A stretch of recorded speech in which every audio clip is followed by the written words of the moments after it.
जय भीम, नमस्कार। मैं हूं नीलेश फरकाड़े और दोस्तों आज हम कुछ महत्वपूर्ण मुद्दों पर बातें करने वाले हैं और उसमें सबसे महत्वपूर्ण मुद्दा है जो कि अभी बाजार समिति, यहाँ पर जो कृषि उत्पन्न बाजार समितियों के चुनाव आए के रिजल्ट्स आए उसमें कांग्रेस ने बहुत अच्छा प्रभाव दिखाया है। इसे कह सकते हैं कि कहीं ना कहीं कांग्रेस ने उभारी लेना एक शुरुआत हो गई है। कांग्रेस के को जो बढ़ावा मिल रहा है निश्चित तौर पर कहीं ना कहीं ये सारी चीज़ें सामने आ रही हैं।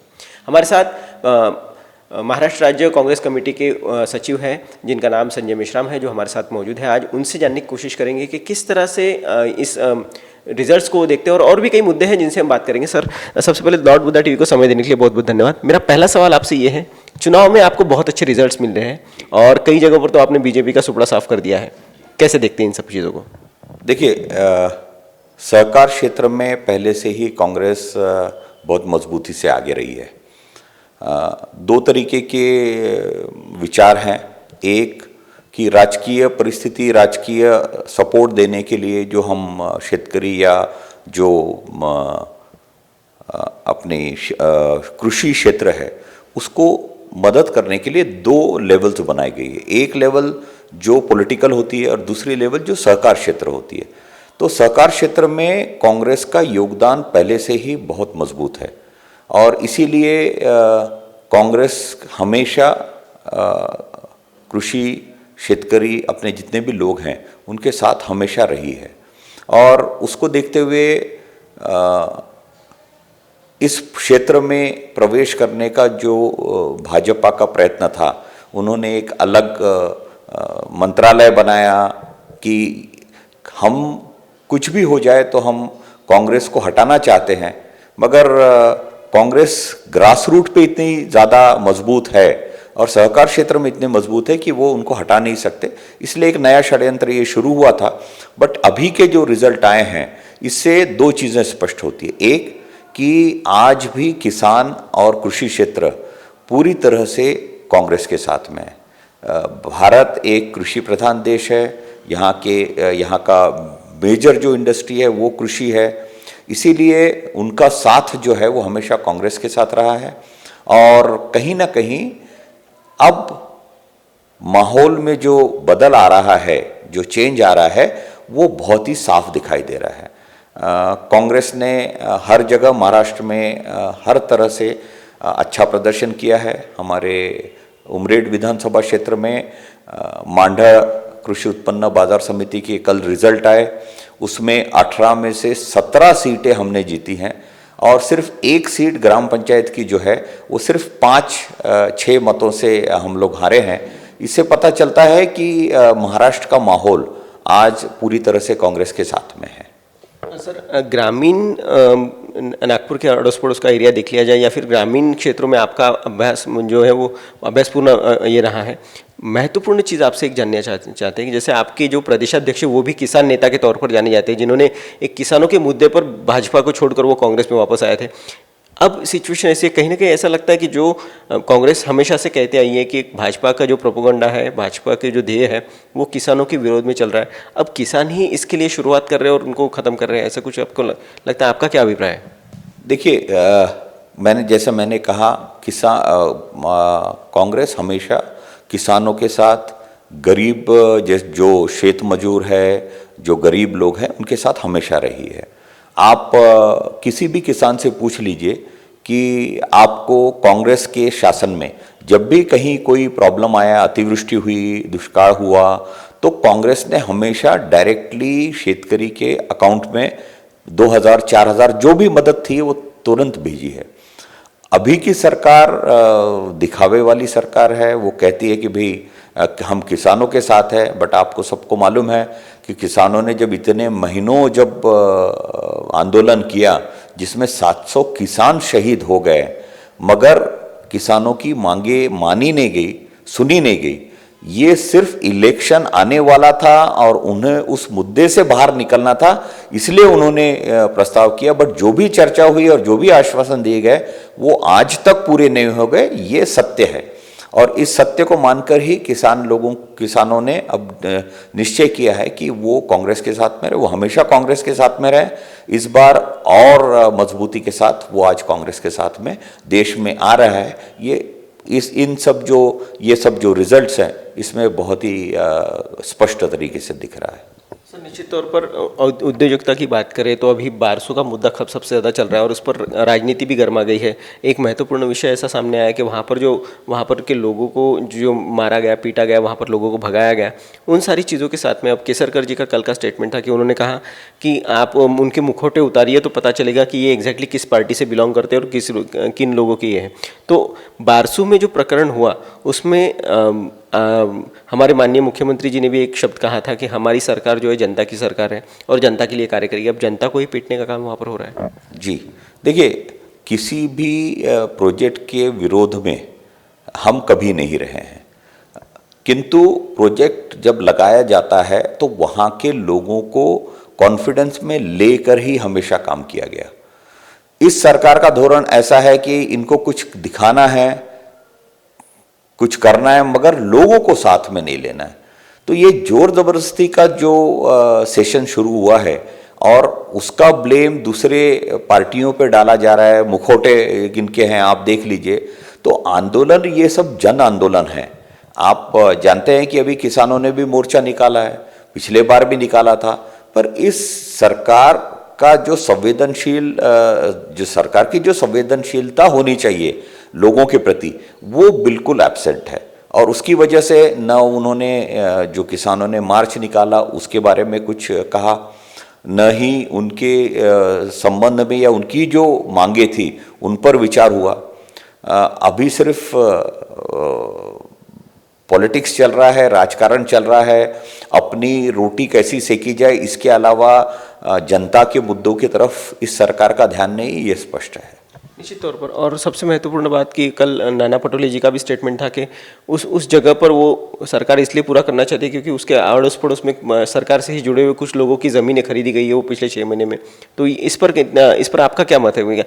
जो नाना भाऊ ने जो बताया उसमें सिचुएशन में कि वहाँ पर लोगों की ज़मीनें और कुछ भी कर वो वहाँ पर वो प्रोजेक्ट खड़ा करने चाहते हैं, इसलिए आम जनता को उसमें साइडलाइन कर दिया गया है। जी देखिए, स्वार्थ का मुद्दा इस सरकार का हॉलमार्क है। किसी भी चीज, किसी भी तरीके से हमारा कैसा फायदा हो, ये उनकी नीति ही रही है। तो इसीलिए हमारे प्रदेश अध्यक्ष ने जो कहा है कि इस प्रोजेक्ट के आजू बाजू की जो ज़मीन है वो हस्तांतरण करने के लिए और उसका मूल्य प्राप्त करने के लिए जो प्रोजेक्ट किया जा रहा है या इसको काफ़ी फास्ट ट्रैक पर डाला जा रहा है, वो काफ़ी हद तक सही है। लोकल जो वहाँ के स्थायी लोग हैं उनको कितना फ़ायदा है, अगर उनको फ़ायदा होता तो वो आंदोलन क्यों करते। आज उनकी ज़मीनें जा रही हैं, नहीं जा रही हैं, या पर्यावरण को जो धोखा या उनका जो स्थायी उनका जो कार्यकाल है या जिस मुद्दे पे वो लड़ रहे हैं वो कहीं भी इस सरकार के नज़र में नहीं है। और इसीलिए शायद इस प्रोजेक्ट को फास्ट ट्रैक पर डाल के उसे कंप्लीट करने की कोशिश की जा रही है। बिल्कुल सर, अब मौसम आने वाला है चुनाव का। निश्चित तौर पर जहाँ तक एटमॉस्फेयर की बात करें तो आज कोई भी मौसम ढंग से चल नहीं रहा, मगर उसी तरह से चुनाव की भी स्थिति है। नगर पालिका के चुनाव अभी तक नहीं हुए, मगर अब कहा जा रहा है कि नगर पालिका के चुनाव साथ ही साथ में लोकसभा और उसके साथ ही विधानसभा, ये सारे चुनाव एक के पीछे एक आने वाले हैं। कांग्रेस पार्टी की क्या तैयारी है स्पेशली महाराष्ट्र में? देखिए, ये जो सरकार है, चाहे वो केंद्र की सरकार हो, राज्य की सरकार हो, उन लोगों के मन में डर बैठा हुआ है कि अगर अभी हम लोगों के सामने गए इलेक्शन में तो लोग प्रत्युत्तर अच्छी तरह से देने वाले हैं। और यही कारण है कि आज तक ये जितने भी महानगर पालिका के हैं या बाकी जो चुनाव है उनको आगे ले जाने की कोशिश इस सरकार के द्वारा की गई। अब न्यायपालिका ने जो आदेश निकाले हैं उनके अनुसार इनके पास दूसरा कोई भी विकल्प नहीं बचा है कि वो और इसको आगे बढ़ा सकें। हम महाराष्ट्र में सिर्फ इसी चीज़ का इंतज़ार कर रहे हैं कि सुप्रीम कोर्ट का निर्णय आए और फिर स्थिति क्लियर हो जाएगी कि जो ये सब जो महानगर पालिका है या नगर पंचायतों की जो इलेक्शंस है या विधानसभा के इलेक्शंस है या लोकसभा के इलेक्शंस है, ये एक साथ होंगे या अलग अलग होंगे।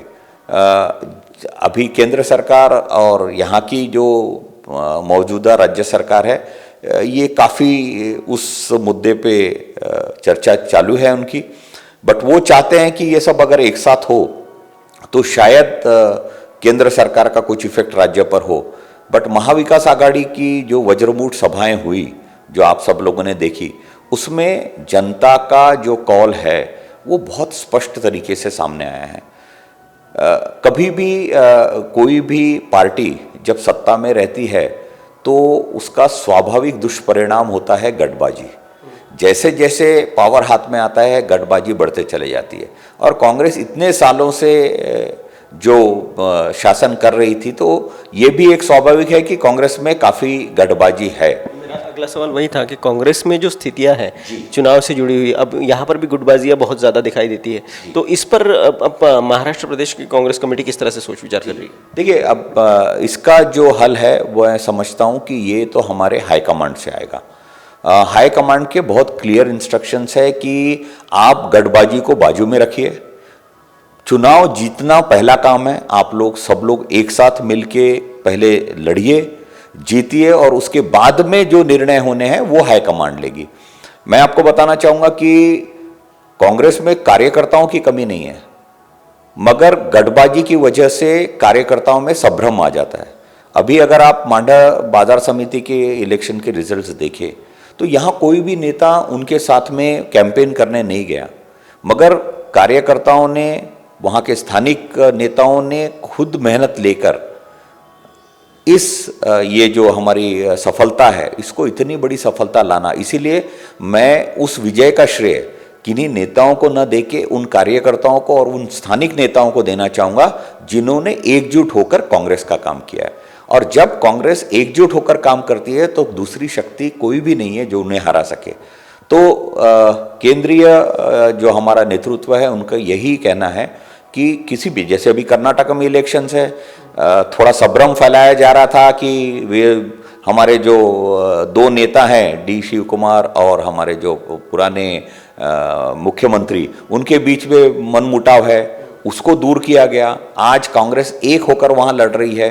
कांग्रेस के प्रेसिडेंट आज 82 साल के होने के बावजूद वो जिस तरह का कैंपेन कर रहे हैं उसमें जोश पूरी तरह से दिख रहा है, और कांग्रेस कर्नाटका में सरकार बनाएगी, इसमें कुछ दो मत नहीं है। इसीलिए जब भी कांग्रेस एक होकर लड़ी तो वो हमेशा सफल रही, और यही जो संदेश है ये है हमारी जो केंद्रीय नेतृत्व है, उन्होंने अपने जो राज्य सरकार के जो नेतृत्व है, राज्य के नेतृत्व को दिया गया है।